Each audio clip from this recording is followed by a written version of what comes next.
for adults and $30 for ages 22 and younger. Get in touch with the African American Heritage Society of Rutherford County. Again, that's this Saturday night at 7 o'clock over at MTSU's Student Union Ballroom. A big arts and crafts sale coming up Saturday, November 16th. That's not this weekend, but the one after this, and that's at First United Methodist Church. An arts and crafts fest, plus a bake sale. Again, that's Saturday, November 16th. We also remind you that the Red Cross is critically low on blood. So please give the gift of life to our local Red Cross. Right now, phone them and set up an appointment to give blood at a time that fits your schedule. Phone 800-RED-CROSS. Those are WGNS Good Neighbor events. Catch the Action Line every weekday morning at 8, followed by the Roundtable at 9. Information you trust from leaders you know, here on News Radio WGNS. Hey there, Rutherford County. It's Rick and Bubba, and we are pumped to be on WGNS. Weekdays, 11 a.m. until 2 on News Radio WGNS. Rutherford Issues with Brian Barrett on FM 101.9 and AM 1450 Murfreesboro, FM 100.5 Smyrna. Listen and watch at wgnsradio.com. Rutherford Issues is powered by Middle Tennessee Electric. Celebrate the magic of Christmas in downtown Murfreesboro. The annual tree lighting Friday, December the 6th, 5 until 8 p.m., and it's powered by MTE. You can enjoy caroling, meet Santa, and witness the festive tree lighting. That's Christmas downtown Murfreesboro, December 6th, powered by MTE. On today's show, we are talking about Rutherford County PAWS, and Sebastian Jordan is here with us, and you brought back a fan favorite today. How are you? Good. How are you doing? Doing good. Steve Edwards is here. Steve, your nickname has gotten all around town, I guess, right? The Cat Man. The Cat Man. So Steve is here today, or the Cat Man, and we're talking about Rutherford County PAWS. And Sebastian, things going well at PAWS since the last time we talked? Yeah, it's been good. Adopting a lot of pets out. Well, that's good. Yeah. That's kind of one of the primary purposes of PAWS there, I guess. Maybe go over that with our listeners, first of all. You know, I'm always amazed at the number of new people that move into our community and may not know what services are here. So maybe just kind of give us an overview of Rutherford County PAWS. Yeah, so we are pet adoption and welfare services for Rutherford County. So it's a county-run shelter and animal control. So we take in stray pets, surrendered pets, take care of them, try to get them adopted out. And we also have an animal control branch that goes out and enforces Tennessee codes about, you know, laws pertaining to pet ownership, making sure dogs are vaccinated, not running around everywhere. Gotcha. And we also offer free rabies vaccines and spaying and neutering for Rutherford County residents, which is a great service. The spaying and neutering especially helps cut down on the amount of stray animals running around. That's been really good. I was actually putting together some numbers for our director for a presentation about, you know, the rates of spaying and neutering as we've done more of that over the years for residents. The amount of animals that we have to take in has gone down with that.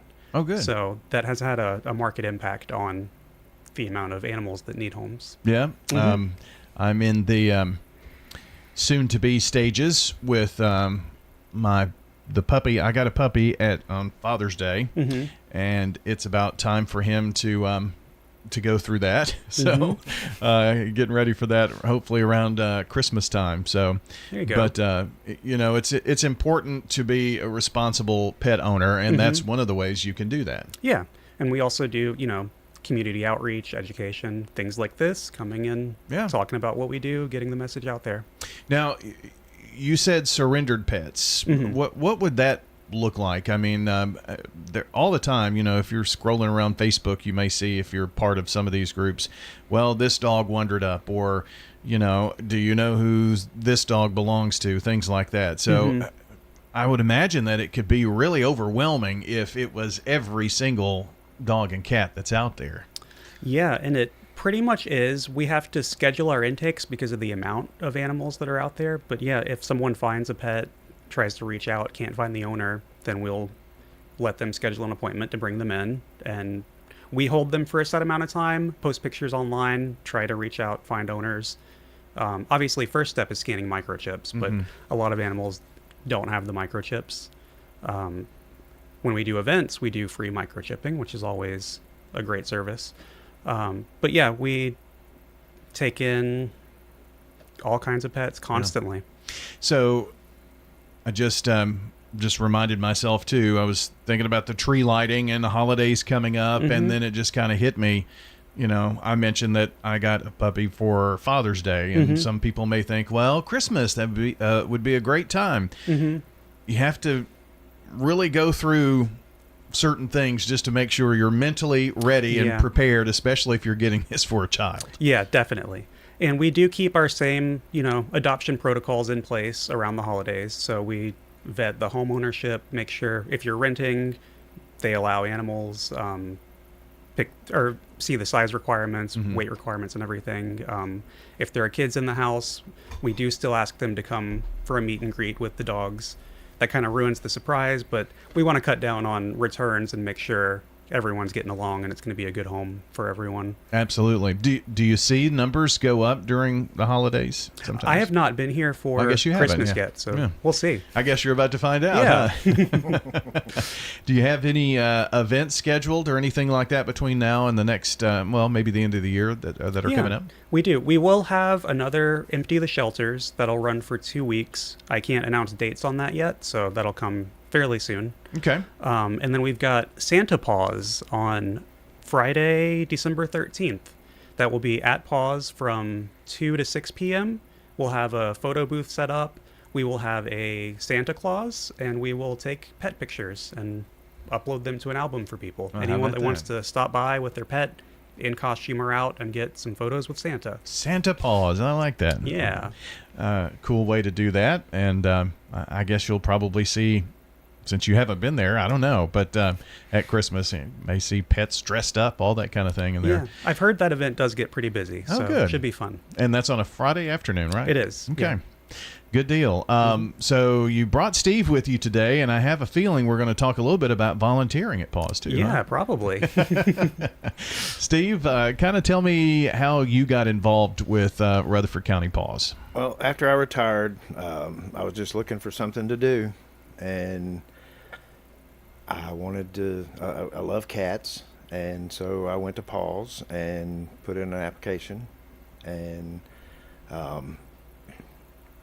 just got called and said, come on in, and I got a shirt and a schedule. Now they can't keep you away. Now they can't keep me away, yeah. I'm sure that they wouldn't want to do that. But anyway, so cat, how did this love of cats come about for you? Never was a cat person to begin with. Really? And all of a sudden, this little black kitten came up and started rubbing up against my leg, and wouldn't let me touch it.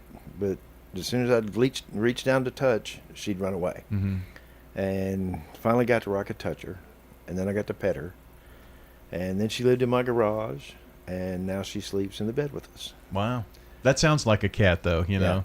And before I was able to get her spayed, she ended up pregnant, having another litter of kittens, which was only 3, and we kept one and gave the other 2 to good friends of ours, which they have a good home as well. And and then I adopted another feral, so now I have 3, and they're just amazing critters. They really are. Cats, I mean, I haven't met many dog and cat people. They're either usually a dog person or a cat person a lot of times. My wife was a dog person. Really? And now she's a cat person / dog person. Okay. Cat first, though, right? Yes, cat first. Yeah. It's like they're polar opposites in the way they interact with humans, though. Absolutely. They do not. They don't come when you call them most of the time. Yeah. They have their own mentality, and They're in control. yeah, aren't they're they? in control. Oh yeah, they run the household. We just live there. Yeah. Now, you said feral cats, and so those are what? What is a feral cat? Those are the cats that didn't get spayed or neutered and ended up having a litter of kittens. And so this little kitten just shows up. Mm-hmm. And she's jumping around outside, and she lived outside for close to a year. And it started to get cold, and I'm like,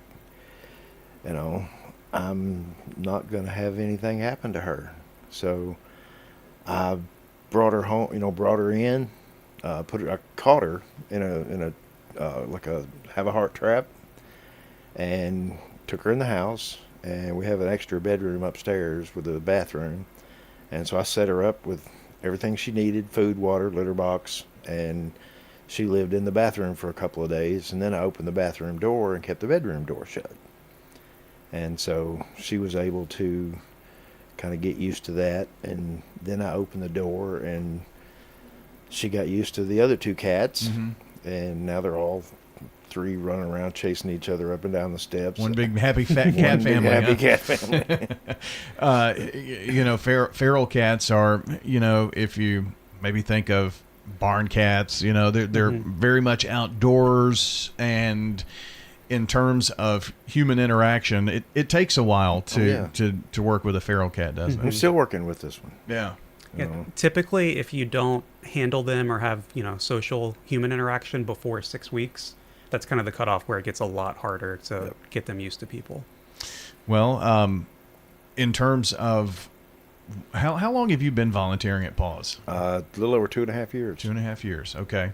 So I know you said that you were looking for something to do once you retired, and of course you can few hours a week to 2 or 3 days a week. Yeah. I'm sure for anybody that would look likes animals, this would probably be a very good job or volunteer opportunity in retirement. Absolutely. And there was actually a new guy came in yesterday, and he was there for about an hour. And when you start off, you're kind of helping the front desk, get driver's license and other information, what they're wanting to do.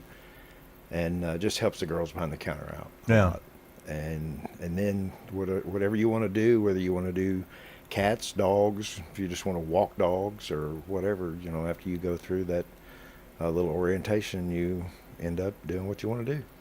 And I'm sure, Sebastian, that volunteers really help to make sure that the animals get the care that they need. They do. They help fill in all kinds of gaps. If we end up short-staffed or people are sick or we have 20 animals come in, our kennel attendants get spread thin. They take care of every dog. They take out all of them at least once a day, meet their needs. But the volunteers really help fill in the gaps with getting them more play, more care, more interaction.